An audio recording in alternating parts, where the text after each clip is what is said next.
अस्सलातु वस्सलामु अलैका या सय्यदी या रसूलल्लाह, अस्सलातु वस्सलामु अलैका या सय्यदी या हबीबल्लाह। अस्सलामु अलैकुम नाज़रीन, आप देख रहे हैं रियाज़ स्केच ऑफ इस्लाम और मैं हूँ आपका मेज़बान मोहम्मद एहसान। नाज़रीन, जिस तरह हम हिजरत मदीना को स्टडी कर रहे हैं, आज हम उसी सिलसिले को थोड़ा सा आगे लेकर चलते हैं।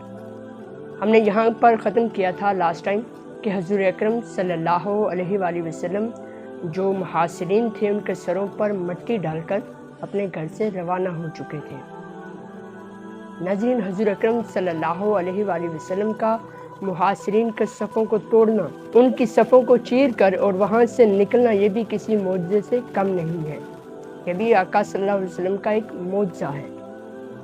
मेरे नबी सल्लल्लाहु अलैहि वसल्लम जब इन मुहासिरीन के हिसार से बाहर निकले तो मेरे आका सल्लल्लाहु अलैहि वसल्लम हज़रत अबू बकर सिद्दीक़ रज़ियल्लाहु ताला अन्हु के घर तशरीफ़ ले गए। नाज़रीन, दुश्मनान इस्लाम का जो सारा मंसूबा था वो मलिया मेट होकर रह गया। उनके सरों पर खाक डालकर आका सल्लल्लाहु अलैहि वसल्लम ने यह चैप्टर हमेशा के लिए क्लोज़ कर दिया। तलवार उठाना तो दूर की बात, वो मेरे नबी सल्लल्लाहु अलैहि वसल्लम के एक बाल भी बीका नहीं कर सके। वो अल्लाह के रसूल का एक बाल भी बीका नहीं कर सके, क्योंकि रहमते दो आलम उनको अपने हिसार में ले चुकी थी।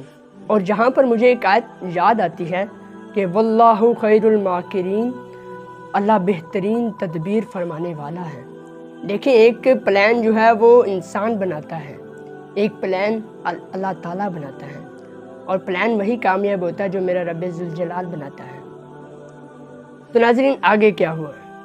अब जैसे ही आका सल्लल्लाहु अलैहि वसल्लम निकल कर चले जाते हैं हज़रत अबू बकर सिद्दीक़ के यहाँ, तो शब हिजरत पासा पलटती है और ये सातों नौजवान इस इंतज़ार में हैं कि कब आका सल्लल्लाहु अलैहि वसल्लम बाहर आए, हम इन पर जो है वो एक ही वार कर और ये सिलसिला हमेशा के लिए ख़त्म कर दें। जबकि ऐसा नहीं हुआ। इन सातों नौजवान के पास से एक शख्स गुजरता है। उस शख्स को बड़ा ताज्जुब हुआ और करीब जाकर पूछा कि आप लोग क्यों खड़े हैं यहाँ पर? ये सातों नौजवान कहने लगे कि हम मोहम्मद सल्लल्लाहु अलैहि वसल्लम को कत्ल करने लगे हैं। हम इस इंतज़ार में हैं कि वो जैसे ही बाहर आए हम उनको कत्ल कर दें। वो शख्स इन सब की बातों को सुनकर मुस्कुराया और कहने लगा, ऐ बेवकूफ़ो, जिस शख्स के कत्ल का तुम इरादा लेकर बैठे हो, इस आस में बैठे हो कि वो कब बाहर आएगा और हम उस पर वार करके कत्ल कर देंगे, वो शख्स तुम्हारे सरों पर खाक डालकर यहाँ से जा चुका है। उन सातों नौजवानों ने इस बात की तस्दीक करने के लिए जब अपने सरों पर हाथ फेरा तो देखा कि उनके जो हाथ हैं वो गर्द-आलूद हो चुके हैं, लेकिन वो अड़ गए। उनको अपनी जवानी पर बड़ा नाज था। वो सातों कबाइल के सातों तगड़े तेज नौजवान थे, चालाक नौजवान थे, जिनको अपनी जवानी पर बड़ा नाज था, लेकिन वो अल्लाह के नबी के इकबाल भी बीका नहीं कर सके। सारे का सारा जो मंसूबा उन्होंने दारुल नदवा में बैठकर बनाया था ना, वो सारे का सारा मंसूबा खाक में मिल चुका था। और मेरे नबी सल्लल्लाहु अलैहि वसल्लम हज़रत अबू बकर सिद्दीक़ रज़ियल्लाहु ताला अन्हु के साथ अजीम सफ़र पर रवाना हो चुके थे और इनको कानो कान खबर तक नहीं थी।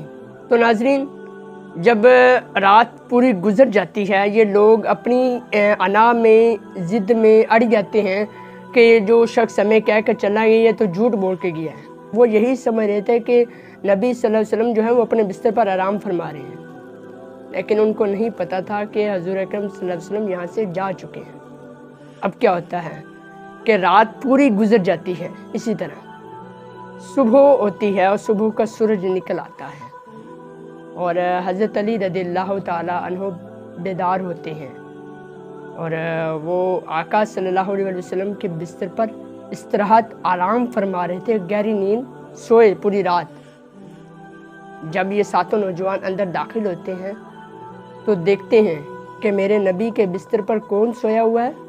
हज़रत अली रज़ियल्लाहु ताला अन्हु, जो ये बखूबी जानते हैं कि बाहर जो है वो सातों नौजवान हिसार लगाए हुए हैं, दुश्मनों के बीच में वो सोए हैं, حضرت علی رضی اللہ تعالیٰ عنہ وہ نڈر نوجوان تھے اس وقت. تو جب وہ دیکھا تو وہ ظاہری بات ہے بندے کو غصہ آتا ہے، جب بندے کا پلان جو ہے وہ کامیاب نہ ہو تو ایک دفعہ غصہ آتا ہے. تو ان کو غصہ آیا، وہ اسلام کے خلاف اور فول بکنے لگے. اور حضرت علی رضی اللہ تعالیٰ عنہ کو پتہ کیا کرنے لگے، تم تو بڑے لئیم ہو، یعنی بڑے چھپے رستم ہو، تم اپنے ساتھی محمد صلی اللہ علیہ وسلم کو بچانے کی خاطر ساری رات یہاں پر کروٹیں لیتے رہے اور ہم بے خبر رہے. یہ الفاظ تھے ان 7 نوجوانوں کے. وہ آگ بگولا ہوئے تھے، ان کو وہ اپنے اضطراب کھو چکے تھے کہ یہ ہمارے ساتھ ہوا کیا ہے، یہ کیا ہو گیا کہ ایک شخص جو ہے وہ 7 نوجوان ہمارے 7 نوجوانوں میں سے کیسے بچ کے جا سکتا ہے، ہم سردار کو کیا جواب دیں گے. ظاہری بات ہے جو دارالندوہ میں جو پلان بنایا گیا تھا اس پر عمل درآمد کرانے کے لیے ہم کیا جواب دیں گے. خیر ان کی دوڑیں لگ گئیں، بہت زیادہ دوڑیں لگیں، ان کو اپنی جان کی فکر پڑ گئی اور انہوں نے ادھر ادھر دوڑنا شروع کر دیا. وہ شب ہجرت جسے تلواروں کی چھاؤں میں پورا ہونا تھا، یہ سفر تلواروں کی چھاؤں میں پورا ہونا تھا. سفر ہجرت رازداری اور منصوبہ بندی کا ایک حسین امتیاز جو ہے وہ پیش کر رہا تھا کہ اللہ تعالیٰ کی مدد و نصرت قدم با قدم جو ہے وہ آقا صلی اللہ علیہ وسلم اور حضرت ابوبکر صدیق رضی اللہ تعالیٰ عنہ کے ساتھ تھی.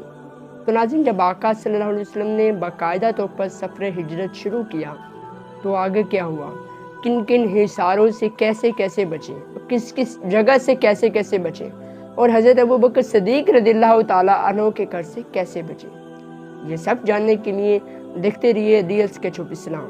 اب تک کے لیے اتنا ہی. اپنے میزبان محمد احسان کو دیجیے اجازت. اللہ حافظ.